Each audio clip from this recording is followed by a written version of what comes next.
सोचिए, इस्लाम के एक ऐसे पैगंबर जिनकी कहानी को खुद अल्लाह ने कुरान में सबसे खूबसूरत कहानी कहा। एक ऐसे नबी जिनकी खूबसूरती इतनी ज्यादा थी कि जब मिस्र की औरतों ने उन्हें देखा तो हैरान होकर अपने हाथ ही काट बैठी। एक ऐसे नबी जिन्हें उनके ही भाइयों ने कुएं में फेंक दिया। एक ऐसे नबी जिन्होंने गुलामी देखी, जेल देखी, तन्हाई देखी, लेकिन सब्र और ईमान से आखिरकार मिस्र के खजानों के मालिक बन गए। और एक ऐसी कहानी जिसमें हसद भी है, साजिश भी है, मोहब्बत भी है, सब्र भी है और अल्लाह की हिकमत भी। आज हम बात कर रहे हैं हजरत यूसुफ अलैहिस्सलाम की। हजरत यूसुफ अलैहिस्सलाम की पैदाइश कनान की धरती पर हुई थी, जो आज के फिलिस्तीन के इलाके में माना जाता है। उनके वालिद थे हजरत याकूब अलैहिस्सलाम, जो खुद भी अल्लाह के एक महान नबी थे, और हजरत याकूब के वालिद थे हजरत इसहाक, जो कि हजरत इब्राहिम अलैहिस्सलाम के बेटे थे। यानी हजरत यूसुफ एक ऐसी पाक नस्ल से थे जिसमें नबूवत पीढ़ियों से चली आ रही थी। जब हजरत यूसुफ अभी छोटे थे, एक रात उन्होंने एक अजीब ख्वाब देखा। उन्होंने अपने वालिद से कहा, अब्बा जान, मैंने ख्वाब में देखा कि 11 सितारे, सूरज और चांद मुझे सजदा कर रहे हैं। हजरत याकूब समझ गए कि यह ख्वाब भविष्य की एक बड़ी निशानी है। उन्होंने कहा, बेटा, यह ख्वाब अपने भाइयों को मत बताना, कहीं वो तुमसे हसद न करने लगें।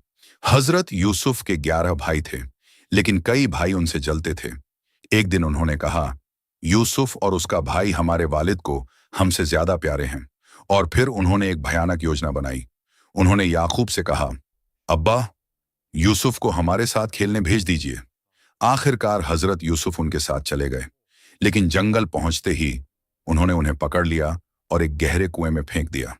कुछ समय बाद एक काफिला वहां से गुजरा। उन्होंने कुएं में बाल्टी डाली और जब बाल्टी ऊपर आई तो उसके साथ यूसुफ भी ऊपर आ गए। काफिले वालों ने उन्हें मिस्र ले जाकर गुलाम की तरह बेच दिया। मिस्र के एक बड़े अधिकारी अजीज मिस्र ने उन्हें खरीद लिया।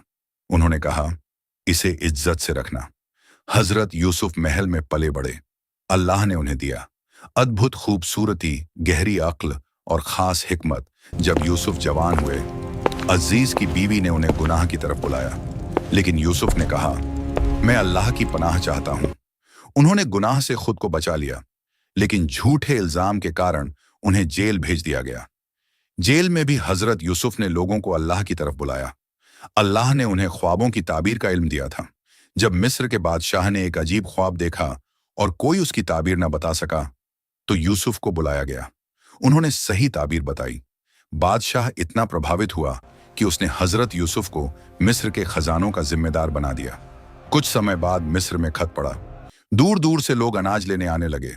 एक दिन हजरत यूसुफ के वही भाई मिस्र आए। उन्हें पता नहीं था कि सामने खड़े शख्स वही यूसुफ अलैहिस्सलाम है। आखिरकार यूसुफ अलैहिस्सलाम ने खुद को पहचानवा दिया।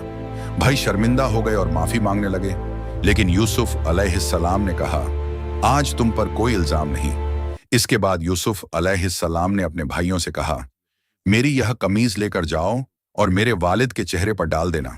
जब वह कमीज हजरत याकूब के पास पहुंची तो अल्लाह के हुक्म से उनकी आंखों की रोशनी वापस आ गई। फिर पूरा परिवार मिस्र की तरफ रवाना हुआ। सालों की जुदाई के बाद जब हजरत यूसुफ अपने वालिद याकूब अलैहिस्सलाम से मिले तो वह पल बेहद भावुक था।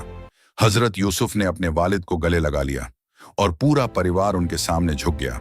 तभी हजरत यूसुफ को अपना बचपन का ख्वाब याद आया। सूरज, चांद और 11 सितारों वाला ख्वाब आज सच हो चुका था।